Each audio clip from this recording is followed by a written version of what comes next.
Assalamualaikum warahmatullahi wabarakatuh. Sebelumnya, perkenalkan kami dari kelompok 1 pada mata kuliah pengolahan sinyal digital yang diampu oleh UIN dan STMT akan mempresentasikan terkait tugas akhir yang berjudul implementasi CNN dalam pengenalan bahasa isyarat Indonesia (CV) sebagai sistem interaksi isyarat tangan berbasis gambar. Sebelumnya, perkenalkan nama saya Reza Zerula selaku moderator yang akan menemani rekan-rekan semua dalam jalannya presentasi kali ini. Selanjutnya boleh dilanjutkan oleh rekan-rekan lainnya. Perkenalkan, nama saya Muhammad Fian Jadi dengan nomor NIM 2311653. Perkenalkan, nama saya Ismadi Pranata dengan NIM 2311241.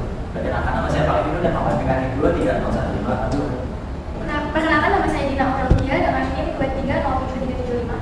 Perkenalkan, nama saya Brenda Muniromati dengan nomor NIM 2301201. Perkenalkan, nama saya Tiara Nadia Salsabila dengan NIM 2301455. Selanjutnya, kami akan memasuki pada sesi yang pertama mengenai pembahasan terkait latar belakang yang akan langsung dijelaskan oleh Kak Rifki. Pada Rifki, kami persilakan.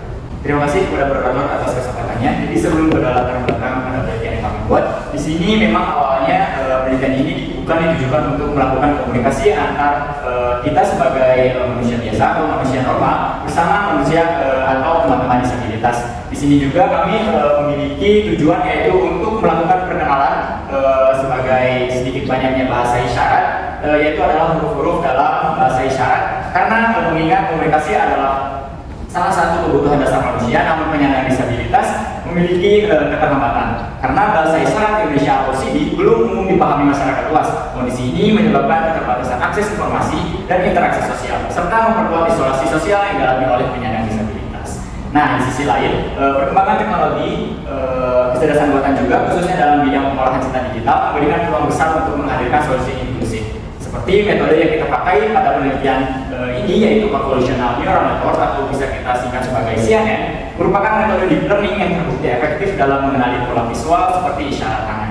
Nah, pentingnya juga mempelajari dan mengembangkan sistem ini tidak hanya dilandasi oleh aspek teknis, tetapi juga oleh nilai-nilai sosial dan kemanusiaan. Lalu sistem pengenalan bahasa isyarat berbasis gambar ini juga dapat membantu mentransformasikan isyarat tangan ke dalam bentuk teks, sehingga dapat mempermudah komunikasi antara penyandang disabilitas dan masyarakat luas.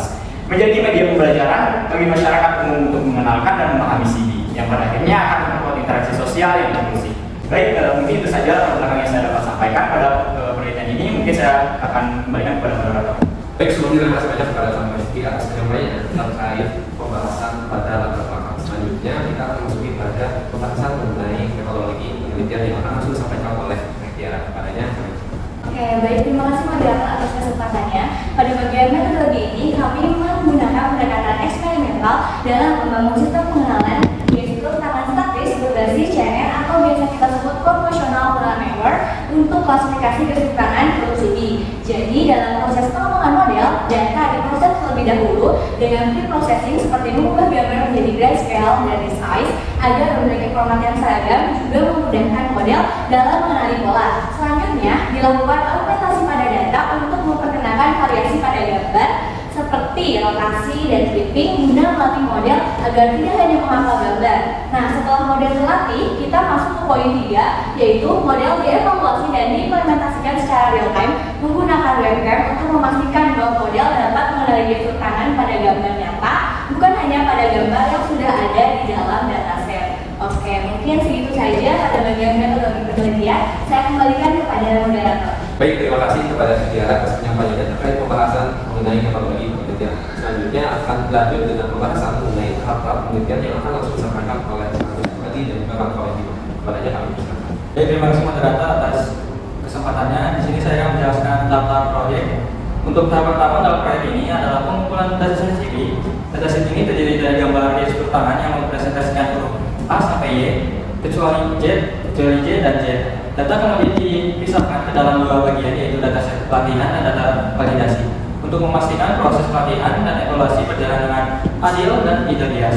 Untuk yang kedua adalah processing dan argumentasi citra. Nah, setelah dataset tersedia, gambar-gambar diubah menjadi grayscale dan diubah ukurannya menjadi 64 x 64 pixel agar sesuai dengan input model. Selain itu, argumentasi dilakukan agar model menjadi lebih robust terhadap variasi seperti rotasi, pergeseran, zoom, dan clipping.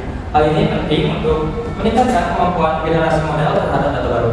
Lalu selanjutnya ada perancangan arsitektur CNN Nah, kami merasa arsitektur CNN ini menggunakan beberapa lapisan konvensional, pooling dan loading connected. Lapisan konvensional digunakan untuk mengekstra fitur visual dari gestur tangan, sedangkan pooling digunakan untuk mengurangi dimensi dan overfitting. Terakhir, lapisan dense digunakan untuk kualifikasi ke dalam mengumpat password. Selanjutnya akan dijelaskan oleh rekan saya. Terima kasih atas kesempatannya dan juga di sini saya menanyakan penjelasan dari kampus. Selanjutnya dari tahap pelatihan model kemudian dilatih menggunakan dataset yang telah diproses. Kemudian saya menggunakan optimizer data dengan learning rate kecil sebesar 0,5% agar pelatihan berjalan dengan stabil. Dan untuk menghindari overfitting dan menyimpan model terbaik, saya menggunakan early stopping dan model checkpoint sehingga apabila saat pelatihan itu error maka pelatihan itu akan mulai ulang dari awal. Nah, FS yang digunakan pada dalam penelitian ini sebesar 30. Kenapa tidak 50? Dikarenakan saya sudah mencoba sebesar 50 dan hasilnya tidak terlalu baik dengan 30 ekor. Selanjutnya ada evaluasi model. Setelah pelatihan, performa model dievaluasi menggunakan data validasi yang sudah dibagi di awal. Saya menggunakan confusion matrix dan classification report untuk melihat seberapa baik model ini mengenali setiap gestur, baik dari huruf A sampai Y tersebut. Dari hasil evaluasi dapat dilihat kelas mana saja yang sudah memiliki tingkatan yang baik dan kelas mana yang masih perlu ditingkatkan kembali. Nah, pada tahap proyek terakhir kita akan mengimplementasikan real time tersebut. Nah, jadi saya menggunakan web app dan media app. Nah, kenapa kita menggunakan media app? Media app ini penting untuk mendeteksi pergerakan telapak tangan. Nah, telapak tangan tersebut terdeteksi kemudian diproses lalu dikirimkan ke model CNN untuk diprediksi hurufnya. Sistem ini menampilkan hasil prediksi secara langsung beserta persentase kepercayaan atau persentase seberapa yakin model CNN ini terhadap memprediksi huruf tersebut. Selanjutnya pada bukti hasil pengadaan. Nah, pada slide ini kita sudah berhasil mengimplementasikan sistem secara real-time. Dapat kita lihat bahwa di sini media app terbaca dengan lancar sehingga dapat memudahkan sistem atau CNN untuk memprediksinya. Seperti contohnya huruf L dengan persentase 80%. Selanjutnya kami kembalikan kepada moderator. Baik, terima kasih kepada Kang Wisnu dan juga Mas Kolek atas penyampaian terkait pembahasan mengenai portal penelitian pada implementasi CNN mengenai bahasa isyarat. Kemudian selanjutnya akan dijelaskan kembali mengenai pembahasan terkait hasil dan analisis yang akan disampaikan oleh Ina dan juga Hendra. Pada kami, silakan. Oke, baik. Sekarang kita memasuki bagian hasil analisis. Di sini saya akan menjelaskan mengenai hasil. Yang pertama, model CNN berhasil mengatasi gestur tangan huruf A sampai D dengan akurasi validasi sebesar 94,7%. Dan di sini CNN merupakan model development yang sangat efektif untuk pengenalan citra. Nah, untuk akurasi validasi sebesar 94,7% ini menunjukkan bahwa model mampu mengenali gestur dengan tingkat keakuratan yang tinggi pada data yang belum pernah dilihat sebelumnya. Selanjutnya, confusion matrix menunjukkan klasifikasi akurat namun ada kesalahan pada huruf M, N, dan T karena menyimpan bentuk. Selanjutnya, mengenai confusion matrix ini adalah alat evaluasi menunjukkan berapa banyak prediksi model yang benar atau salah.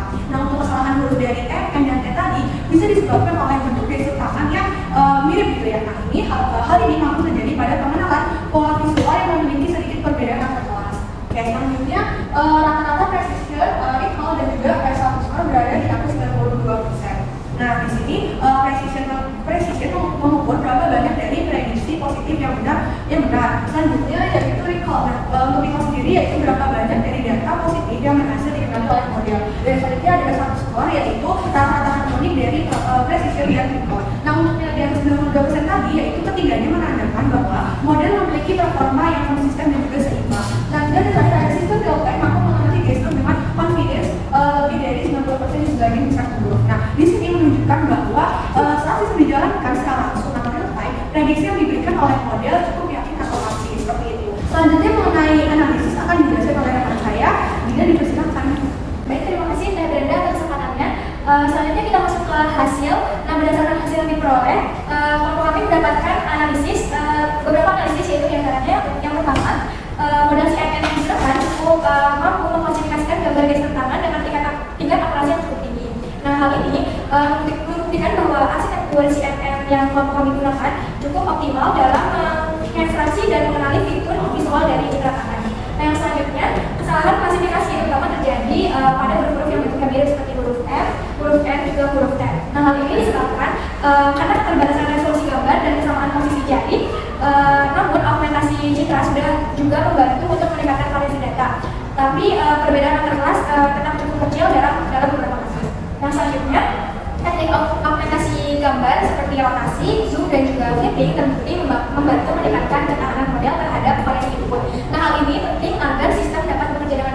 dalam kondisi pencahayaan dan sudut kamera yang berbeda. Nah, selanjutnya integrasi model dengan pustaka media pipe untuk deteksi tangan secara real time cukup berhasil. Nah, sistem responsif dan mampu menampilkan huruf yang dikenali dengan confidence tinggi. Meskipun di sini kecepatan dan akurasi tetap dipengaruhi oleh pencahayaan dan posisi tangan pengguna. Selanjutnya, sistem belum mampu mengenali gestur huruf dinamis seperti huruf J dan juga huruf Z karena keterbatasan data dan model yang lainnya proses citra statis. Mungkin cukup sekian untuk pembahasan hasil dan analisis. Kurang lebihnya mohon maaf, dikembalikan ke moderator. Baik, terima kasih kepada Teh Brenda dan juga Tina terkait pemaparan mengenai hasil dan analisis. Selanjutnya di sini saya akan menyimpulkan mengenai proyek tugas akhir yang telah kami kerjakan. Yang pertama mengenai akurasi tinggi pada model CNN mencapai akurasi validasi sebesar 94,7% untuk pengenalan huruf A sampai Y kecuali huruf J dan Z. Dari hasil pelatihan model CNN yang telah kita kembangkan, kita berhasil mendapatkan akurasi validasi sebesar 94,7%, yang artinya sistem cukup bisa diandalkan dalam mengenali gestur tangan statis untuk huruf-huruf dalam CD, khususnya dari huruf A sampai Y. Selanjutnya yang kedua, arsitektur efektif, di mana kombinasi adalah pusat konvolusi, yaitu ada 32,64,120 filter, max polling dropout 0,5 dan juga artifact value menghasilkan model yang bagus. Model CNN yang kita pakai yang terdiri dari beberapa lapisan konvolusi dengan jumlah filter yang bertingkat mulai dari 32, 64 sampai 168. Masing-masing lapisan ini bertugas untuk menangkap fitur-fitur yang penting dari gambar tangan, mulai dari fitur dasar kayak garis seperti tepi, kemudian juga fitur yang lebih kompleks. Kemudian yang ketiga ada implementasi real time yang berhasil untuk integrasi CNN dengan media pipe menciptakan sistem pengenalan dengan confidence start 90% untuk sebagian besar gestur. Setelah model yang telah kita buat, kami membuat implementasi real time-nya menggunakan library media pipe untuk mendeteksi posisi tangan secara langsung dari kamera. Setelah itu kami memasukkan gambar tangan untuk diolah, kemudian kami memasukkan kepada model CNN untuk diprediksi hurufnya. Hasil yang telah dihasilkan cukup memuaskan, di mana kami mendapatkan confidence atau tingkat keyakinan prediksi di atas 60%. Kemudian yang terakhir ada berupa tantangan teknis, yaitu terjadinya kesulitan membedakan huruf dengan bentuk tangan yang cukup mirip seperti huruf M, N, dan Z, dan perbatasan pada pengenalan gestur statis. Meskipun model yang digunakan memiliki tingkat akurasi yang tinggi, terdapat beberapa tantangan teknis yang kami temui. Salah satunya adalah kemiripan bentuk tangan pada huruf M, N, dan juga Z yang menyebabkan model sering mengalami kesalahan dalam membedakan ketiga huruf tersebut. Kesalahan ini menjadi salah satu jenis error yang paling sering muncul. Selain itu juga karena fokus penelitian ini masih terbatas terhadap gestur statis, model belum mampu untuk mengenali gestur yang memerlukan gerakan seperti ini. Sekian yang dapat kami sampaikan mengenai implementasi CNN dalam pengenalan bahasa isyarat Indonesia CB sebagai sistem interaksi isyarat tangan berbasis gambar. Selanjutnya mengenai video demo akan kami lampirkan di video berikutnya. Sekian yang dapat kami sampaikan. Mohon maaf apabila banyak kesalahan dalam pendapat kata maupun menggunakan. Wassalamualaikum warahmatullahi wabarakatuh. Baik teman-teman semua, di sini saya akan menjelaskan sedikit mengenai director filenya atau video percobaannya. Nah, di sini kita memiliki train.py ini untuk melatih tempat pemodelannya. Yang pertama kita mengimport dulu, kedua kita memberitahu di mana dataset itu berada yang sudah kita bagi, train sebesar 80% dari gambar dan validasi dari 20% dari gambar. Dan ini untuk kodenya untuk melatihnya, dan kita menggunakan arsitektur CNN dengan aktivasi ReLU dan softmax. Nah, di sini model akan disimpan sebagai model _cb.h5. Nah, selanjutnya untuk membuka OpenCamera kita memerlukan satu file Python lagi, yaitu realtime.py. Lalu kita akan memuat modelnya. Selanjutnya kita akan menambahkan media pipe-nya untuk mendeteksi tangan tersebut. Lalu kita akan membuka webcam-nya, yaitu kita panggil lagi web sama dengan C2 capture. Nah, selanjutnya ini crop koi untuk mendeteksi tangan dan untuk mengcrop juga. Nah, selanjutnya ini akan memprediksi dan peserta memperlihatkan kepercayaan model terhadap seberapa besar model menilai atau memprediksi tangan tersebut. Ini adalah contohnya. Huruf-huruf seperti A, B, C, D, ataupun L. Nah, ini adalah contoh pemodelannya. Sekian dari saya, cukup, terima kasih.